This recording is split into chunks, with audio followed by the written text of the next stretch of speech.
We do not take a role of expert in a counseling relationship.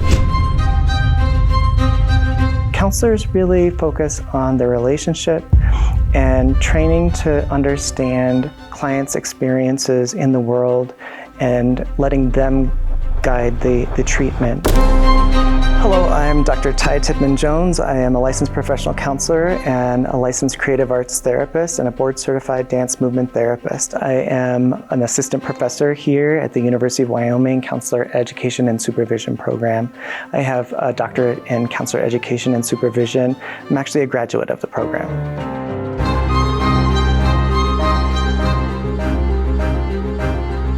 I can't say enough about how I think counseling can improve a person's life and help a person develop a way of being in the world that it can help and improve their lives and hopefully save them if they are on the brink of disaster, whether it's taking their own life or taking the life of somebody else or harming themselves or harming someone else. The main thing that really defines counseling is that we do not take a role of expert in a counseling relationship.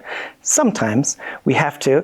For instance, if a client might come to us with a particular legal concern, or if they're mandated, or they're working on something really dangerous or concerning, that might change the flavor of the counseling. But in general, we train our counselors to walk beside their clients, and it's a relational model founded in Rogerian therapy, Carl Rogers, and it's non-directive in nature. And so that's often a very big surprise for our initial counseling students. They get here, and of course, most people come into the field with this intent to do good and to help make change in the world and to really help their clients.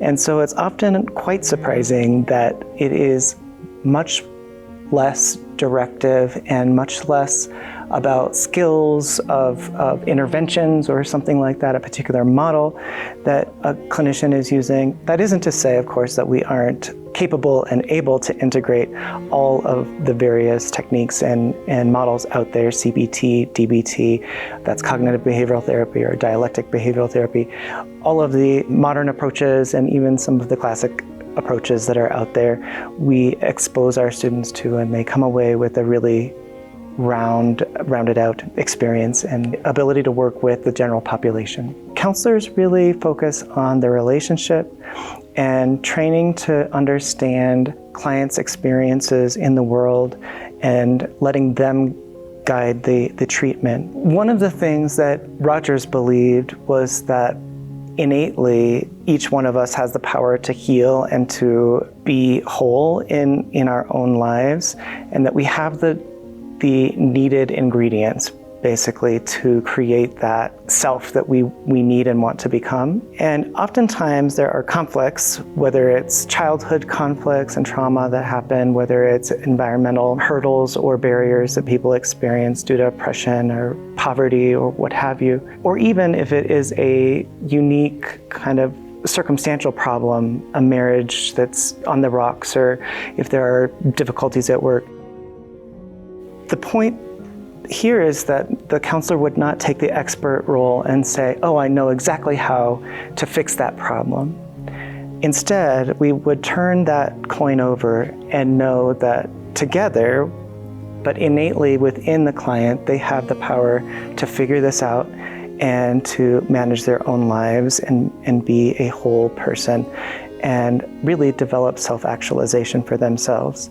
And at the end of the day, they should be able to look back and see each step of their path and say that my counselor was there with me, but my counselor didn't tell me what to do or didn't change the way that I believe or feel about myself. So one of the things that is so true in Wyoming is that the mental health issues and the need for mental health providers far outnumber the actual number of providers. And as we know, Wyoming has a very high suicide rate and one of the highest in the nation. So we have plenty of work to do and believe that suicide is preventable, and we want people to reach out and get support.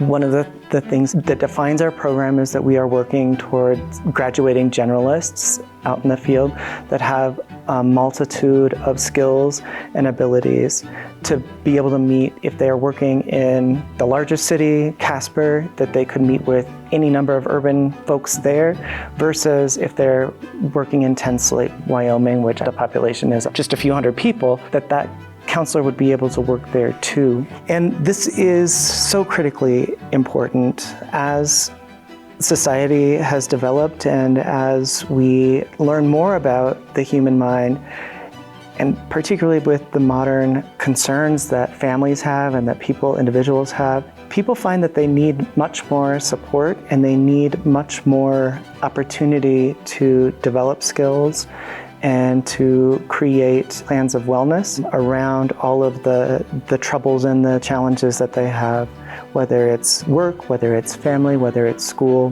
whether it is some biologic concern that also, of course, happens. So whether it's depression or anxiety, bipolar disorder, schizophrenia, any number of diagnoses or concerns. So if you're interested in applying for our program or learning more, please go to uwyo.edu, do a keyword search for counseling, and you will come to the counseling homepage, and you could look at both the admissions process, and then you can dig into all of the faculty profiles and current student resources. You do need to have a bachelor's degree in order to apply for the master's program, and we are interested in also attracting and communicating with folks interested in the doctoral program, so people with master's degrees or related degrees that would fit well with our model. We invite you to come join us in Laramie.